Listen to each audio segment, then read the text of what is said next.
Hello, everyone. Welcome back to Line Change, the NHL betting podcast from the Action Network. My name is Michael Leboff, and joining me, as always, are my co-hosts and friends, Nick Martin and Tim Kalinowski.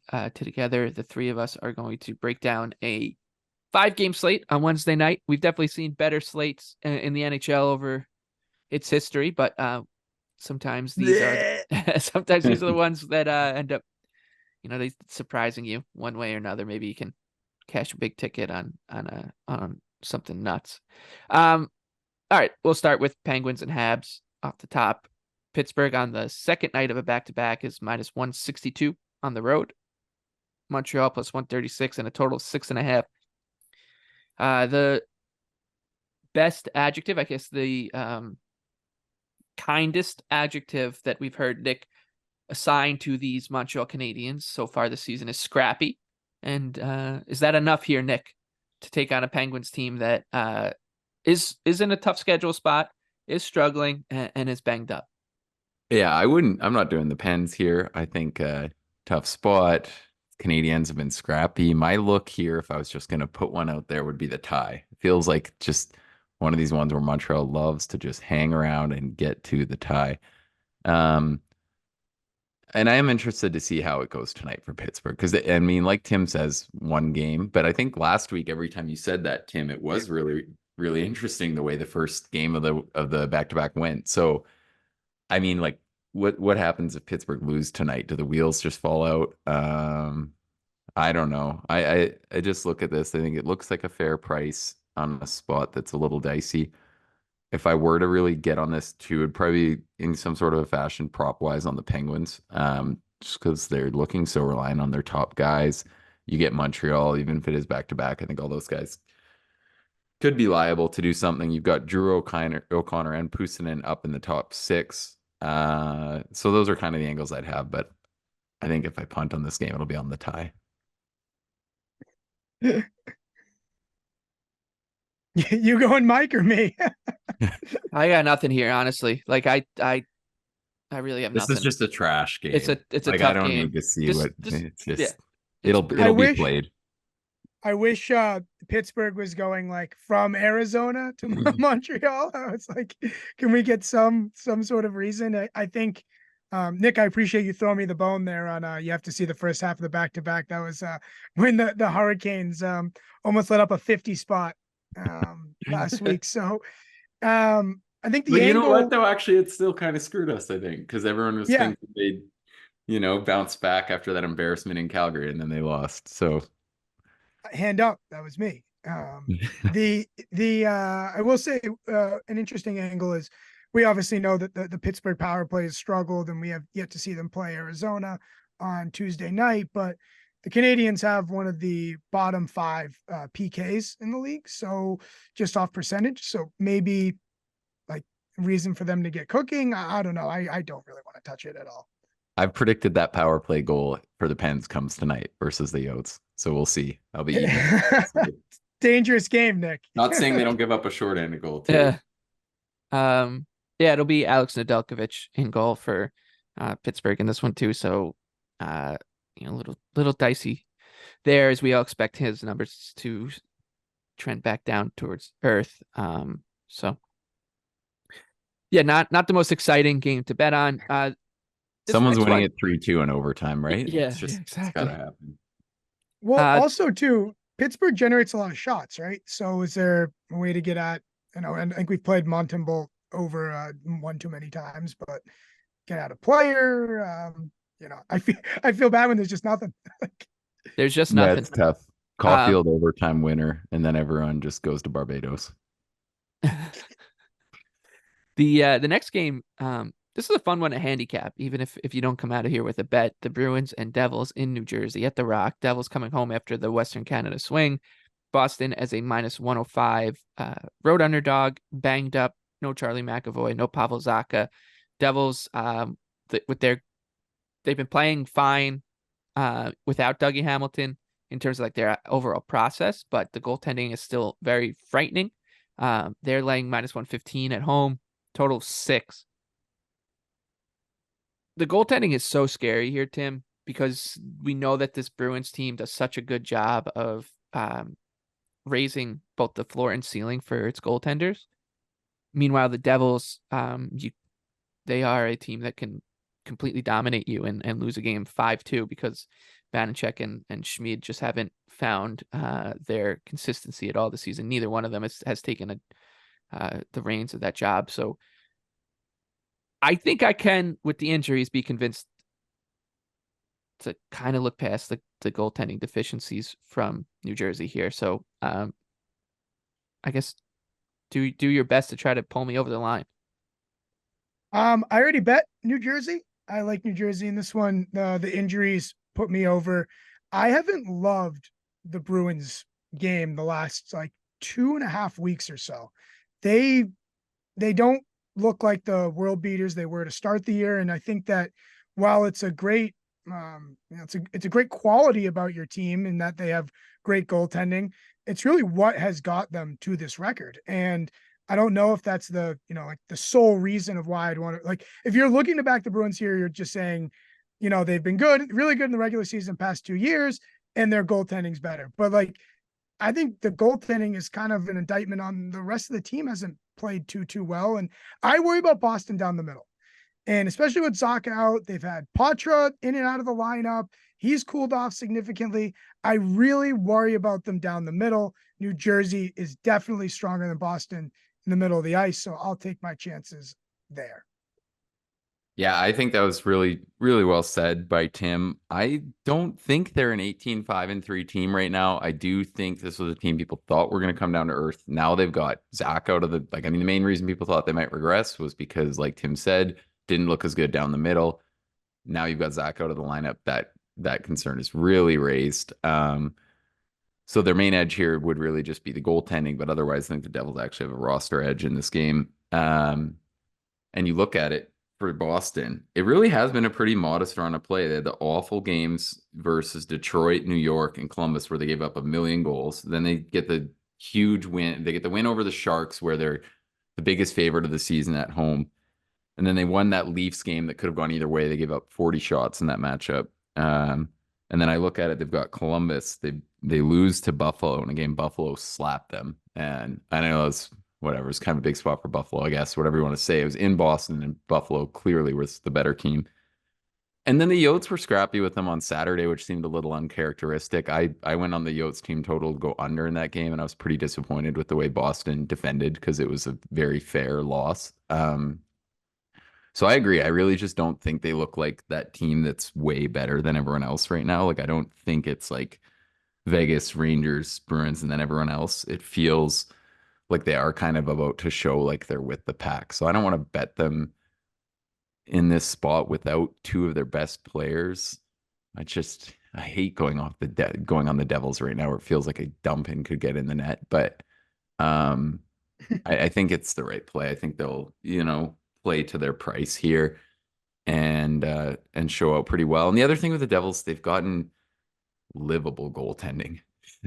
and to also, like we've talked about it, but since Heischer's come back, the Devils underlying numbers are really, really good. They're pretty much caving teams in and aside from that Kraken game and the tough spot in Edmonton, but I still think this is going to be a really good team. So yeah, it feels like kind of Devils are pass here. It's just I hate these games where you just know it's going to be a complete goaltending mismatch. You could lose on that.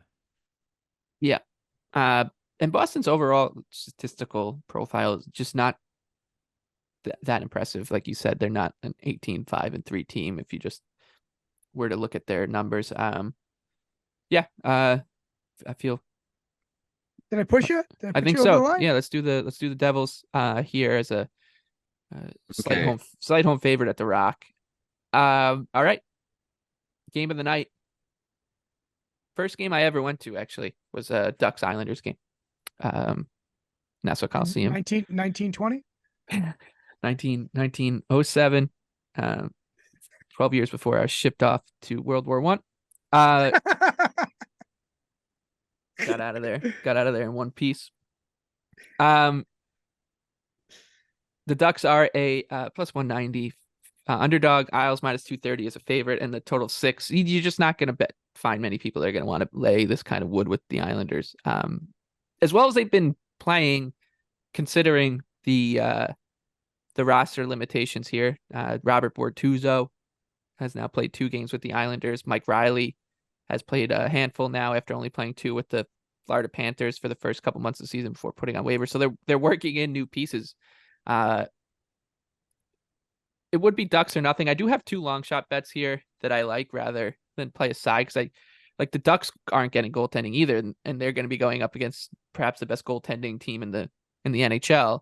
Because you look at Anaheim's 5-on-5 numbers, they're not bad. I think they have like a minus over their last 15 games. It's a minus 1.9 expected goal differential and a minus 23 actual goal differential. So some positive regression should come for this team. They haven't finished either.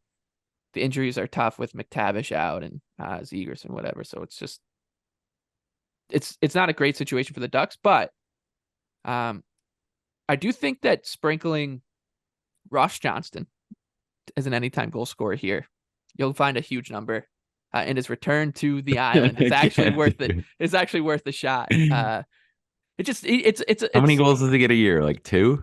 Not even. No, not even close. I think he's got like 8 in his career, this is just we saw Ryan Carpenter do it against the Rangers the other night for the Sharks. Okay. He should it would get be an Islanders thing to happen. Right. I mean, what just happened on Monday night?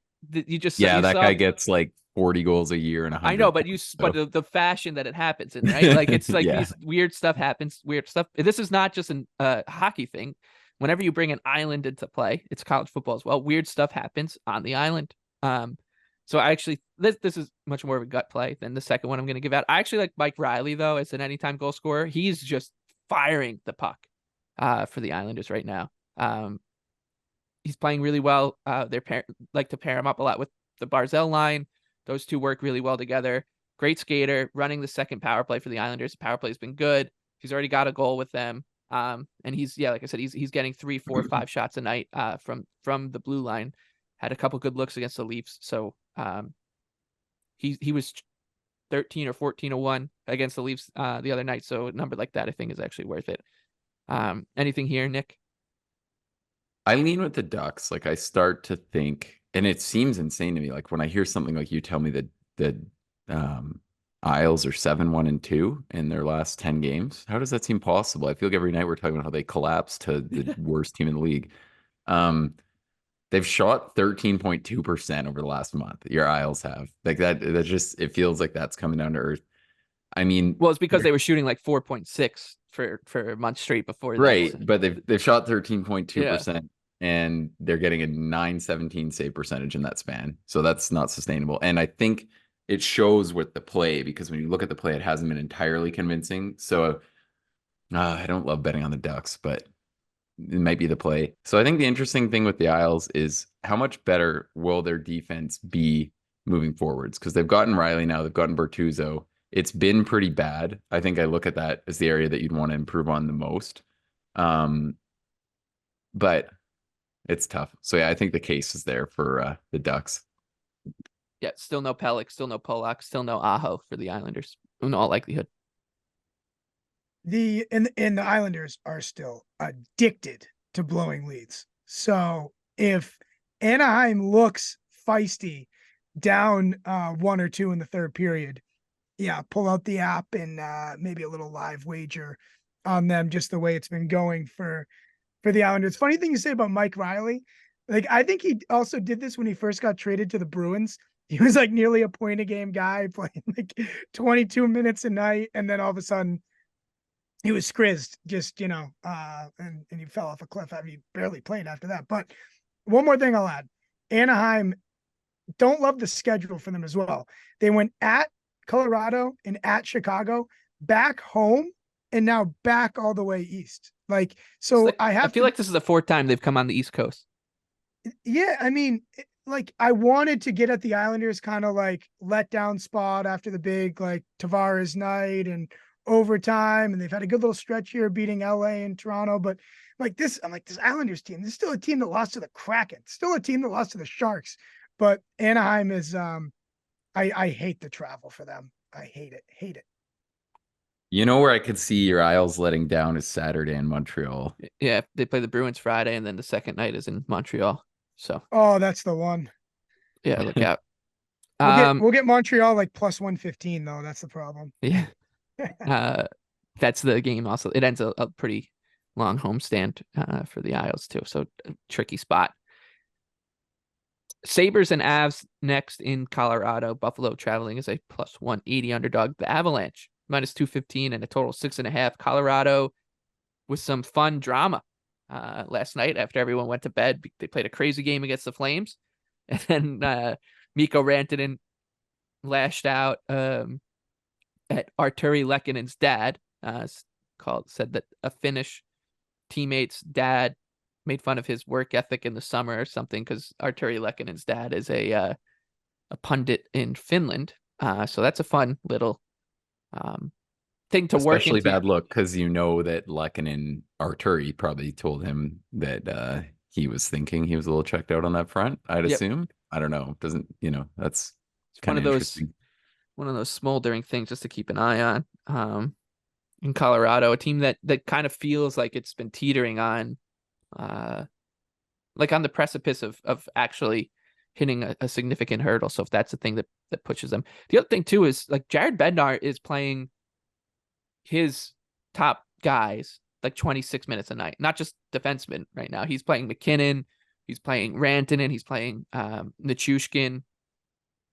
I think they all played over 25 minutes against the Flames the other night. 6 out of their 12 forwards played under 12 minutes. That's a little scary as well. They've been banged up. That's not a good way to keep guys fresh for what will be a well, and they're chasing because their goalie's falling apart. Yeah, and it's I don't know. Like the more I think about it, the more I could see myself playing Buffalo here as like we said, like this is still a team that, despite their struggles, should be able to punch up okay as a big underdog because of the scoring talent they get, and against Colorado, who doesn't have the depth to just dominate every minute of a game. It becomes a little hairy here. The more I think about it, the more I like Buffalo. Nick. I was on the over here. I think it is a good look. I actually wouldn't be surprised to see them look to Prosvetov here, because it's just Georgiev after a good start is just. And they got a back-to-back coming too, so you might want to get him the start before. Well, and it feels like you just do it. Yep. No matter what, because it's like that Calgary game's. Oof. So I mean, do I count on Buffalo being able to shut down those top Avs guys? I don't know. This just feels like one that can break open both ways for me. I like the over 6.5. I think I've been getting burned on these versus Buffalo, just the way they've changed up their playing style. But I think if you can get the offense going, you got Tage back in there, it's looking a little more respectable. Maybe you get some softies. And Devin Levi's kind of getting going, but I don't know. It's just I think I see both sides of it. I think something like where both teams just get to 3 or a 5-3 final looks pretty likely. So I like that play. I think also you could go back to Rantanen following that up. You talked about his usage, and it's a good role or a good matchup. Game could be sneaky close. I don't hate that as like a chalkier option. Yeah, I loved when I saw, Nick, that you tracked the over, because I think you said it well too, in that the game script for both outcomes here, I think we see scoring on both ways, that we could talk ourselves into Buffalo or talk ourselves into Colorado. If Buffalo's not winning unless they score 4, you feel like, and then at that point you'll take your chances with Colorado, doing their job and getting there with, Buffalo not being the stiffest on defense. I mean, and when Colorado loses, like, it's not ugly, but it's because of, porous defense and net minding. Like, I look at their schedule here, the last 5 games they've lost, other teams scored 4 goals, 4 goals, 4 goals, 4 goals, 5 goals. So, I think that's a good way to look at it. Yeah, and I do think there are a couple interesting notes on the Sabres right now. I mean, is Eric Robinson actually going to be a game changer? He's kind of sparked the lineup a little bit here. I thought it was Eric Robinson, complete nothing move. He's been good for them. He's kind of injected a little energy. And then the other one, Owen Power has really been playing great alongside Johnson, Ryan Johnson. So that's interesting. I think they have to leave that duo together after the way they crumpled our poor Yotes last night. So like maybe is this the time the Sabres are kind of starting to figure some stuff out, maybe turn it around a little bit. I don't know. I'm kind of willing to bet on them getting some offense here, hopefully. So it's kind of a fun game, actually. Probably one of the ones I'm more excited about on this slate. Just behind Colorado's gonna Isles and Ducks. Yeah, no, I can't watch the Owls versus the Ducks. Colorado's got an interesting stretch here coming up. It's Buffalo, Winnipeg, San Jose, Chicago, Ottawa, Arizona, St. Louis, San Jose. Like if they have to clean up here in like with the way they've been using their stars at the ice time leave off. Like they got to clean up and then coast it in for a little bit because Yeah, then it's they could not a figure good their things formula. out. Yeah, I just looked at their to make playoff odds just to see, because if you're buying on Buffalo, now might be the time. I'm seeing only plus 400 out there, so you can't do that. I thought that could be a much, much longer number. I need 16-1. I mean, Ugh. I Yeah. don't think that's an absurd statement. I think most Yeah. people who like model this have them at like around like 10%. So Yeah, maybe less. All right, let's wrap up the games with Jets and Kings. Winnipeg's a plus 150 underdog in LA. Kings coming back at minus 180 and a total of 6. Weird spot for both teams, back to back for Winnipeg after playing at the Shark Tank on Tuesday night, and Los Angeles coming back home after a swing through the continental part of the continent, where they set a record, then they lost a couple games in demoralizing fashion, I guess is fair to call it. The first time they gave up a game tying goal in the third period this season in an Islanders comeback win, and then the next night not so great effort they looked gassed against the Rangers, who continue to collect the most scheduled wins on the season this season. I can't believe just how many they get dealt. No Kyle that's my Connor. favorite thing to listen to fan bases argue about is their rivals' schedule. Because Yeah, it's it's the in best. Alberta, and now the Canucks fans are getting on it with the Oilers being like talking about how many scheduled wins they've had, even though it's versus like the Devils. Yeah. I just love it. It does seem that the Metro teams are both the 2 out of the 3.2. The Rangers as the ones that usually get the benefit of the doubt. I think this is the first game we talked about, Habs and Penguins, and then this one are just bears to handicap. I would lean towards this one being tight, maybe going to overtime, sleepy goal, but schedules. There's a lot of variance, I think, that just to like wade through to get to a bet here. So, Nick, anything for you? Well, it's an interesting game if you're on like the whole, kind of rivalry revenge spots, because there's that huge trade, and now Velarde's back after, and that was the last game versus the Kings. He got injured, right? It was, who was it? Because he called that guy out after too, didn't like the hit. I think it's it's a really fun game. Like they're both playing super well, and they're both teams that we're really high on. So I think something like that, the back-to-back spot, a little more livable. I think we'll see a good matchup. The prices look pretty fair. Like we like the Jets. So I think like the Kings are getting the right amount of credit here to be minus 180. So I don't really have a lot on that front. I think the Jets are an interesting team to watch in the prop market right now, which we kind of touched on. Nick Ehlers could potentially be a guy to watch because he wasn't even getting power play minutes, or not a lot of power play minutes with the top unit prior to the Connor absence.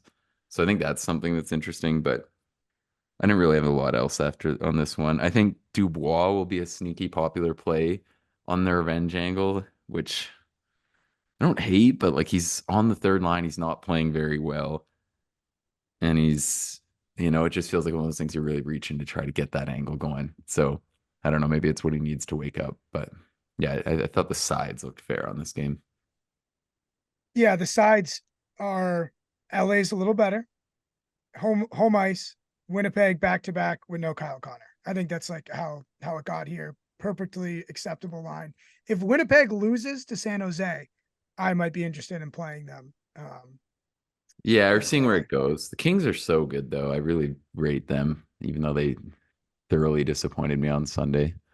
Well, look, they definitely went out and celebrated after Thursday night in Montreal. Like, I think we could probably Yeah. say that's fair. But now it's also tough when you do the first game back from the, coast to coast trip. And so I don't.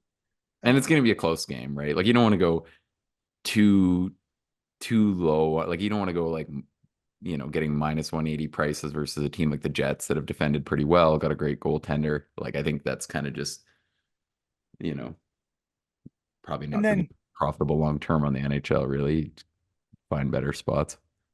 and LA can afford to lay a bit of an egg here because then they go Seattle, San Jose, Seattle. For Seattle, it does not Hey, get easy for Seattle's, them. they're going to wake up, I hope. Or I just feel like Celebrini, I guess. they play a top 5 team every night. It I does feel swear to like that. God, Yeah. Yeah. every night. All right. Let's take a quick look at some of the awards races. We talked so much about the Jack Adams, so we'll park that one for this week. But the one that I do want to start with here is the Vezina. Thatcher Demko is the consensus favorite. He's plus 450. The next three guys are basically hanging out between 7 and 8 to 1. A couple guys then in like the 10 to 1 range. Sorokin, maybe he becomes interesting now that he's drifted a bit at 15 to 1. He's been playing well and behind a pretty shaky defense. You're going to hear some people on other podcasts talk about Connor Ingram. He's now 22 to 1. Don't think that now's the time to do that. But I think there are some interesting names in this race that is open. Like Logan Thompson to me is a little interesting if he gets some like a little bit more runway. He's been playing so well for Vegas. He's 50 to 1. He would just need to kind of wrestle the crease away from Aiden Hill, who's obviously had a good start, and Hill, to his credit, is 8 to 1, so he's all the way at the top. I also don't think a look at Carter Hart is terrible either. If you're looking to punt on a long shot right now, just because I think the Flyers will eventually just decide we're just going to go for it here. Let's go for broke and give Hart every chance to play 50-ish games if they are going for it. So those are some thoughts. Saros is drifting again, and when he gets to his customary 40 to 1 by February, we can all make our donation at that time to watch him finish third in the voting. So we still have time to wait on the juice. Anything on this race here, Nick? I like the hard angle you threw out there. I think the things you want to consider, which is also what's going to be tough for Thompson. You did kind of allude to the situation there, but you want a guy who's a full-blown number one. Like that is crucial to this race. And you want a guy on a team that defends really well and is going to finish high up the standings. I think I threw this out there last week, right? But over the last 5 or 6 years, I ran an average of where every player who got nominated was averaging, and their teams were averaging, I think it was like below 7th place in the standings. So it really, and obviously if you're that good of a goaltender, you finish high in the race. So it's, but I think that that's important. Carter Hart, 50 to 1 is one I like. He's a clear-cut number one.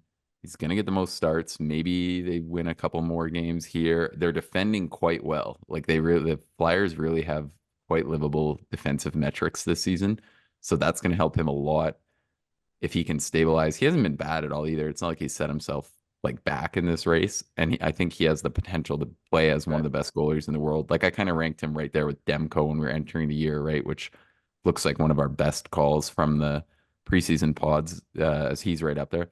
And then I like Demko. I don't know if I'd say like I want to do it, but he's the number one on a team that's going to continue to defend well. So I think that's the case I love for him. You're kind of seeing the flip side of it with your guy Sorokin, that he's really just kind of getting his numbers sewered by, or at least his public numbers sewered by the Isles' middling defensive play. So I think that's tough for him. He could still get into it down the stretch. But yeah, I like Hart. I think Demko's interesting.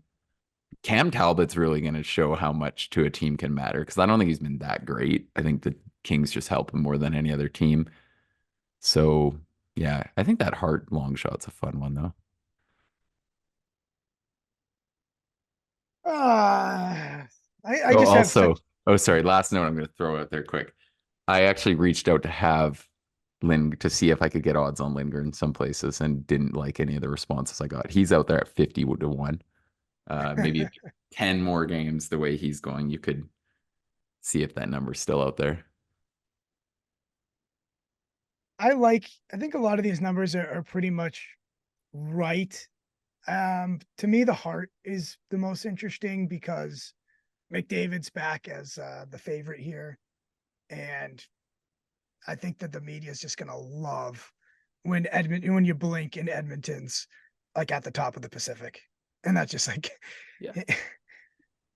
I want so bad to like Crosby 150-1 or like, but it's just I feel like this is the narrative. Yeah, you can almost double it up with McDavid at this point, where if you bet him to win like the Art Ross, you can. I think because I would say that if he wins the Art Ross Trophy this season, he's going to win the Hart Trophy, which was not the case 4 weeks ago because we talked about how he set a bar so high for himself.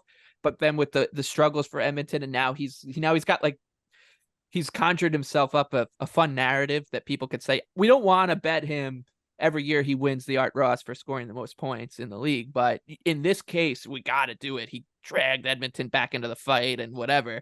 So if you can find Art Ross odds out there and you like him there, you should just split your stake or do both because you can hit like a fun little double. But it's crazy how this I think in a month from now we're going to talk about how this race is over. That's the thing. I was gonna say like, oh, sorry. I think you could bet this. I almost just don't have the will in me to add, and you know what I mean? But like, yeah, he's out there plus 300. The way everyone's talking about this, it's like they know it's coming. And you know what I mean? Like, it feels like people almost think it's like 50-50. So I think like you could do it. Like plus 300 is definitely livable. It feels like he's got like at least a 1 in 3 chance already, the way it's going, where it's just like soon enough he'll be on top in points and everyone will know the game's best player is leading, the Oilers to the postseason. So I don't know. I just hate accepting it. We had such fun looks on other guys going. It was fun. Yeah, it was really fun. And that's why I moaned there, because I have a pretty big like Hart portfolio, and it's like I just don't want to add this at 3-1, even though if you haven't really bet the Hart much or you don't have a lot invested in the Hart, it was genius by McDavid too. Like you said, Leboff, to recalibrate the expectations. Within a month, he was able to fully bring that astronomically high bar right back down and then leap over it. Yep. And that's how it happened. Well, and I'll throw Cale Makar out there too as the one, which is even worse because it's not one of our original guys, really. I wrote an article on this last year, not this year. Oh, I think I have him. You did give him out this year on the pod. He is absolutely dominating. Like, he's really carrying them. I think he's kind of one to watch. Like, his two-way play is pretty incredible. Then you get into the whole argument of what kind of a price does a defender deserve, though.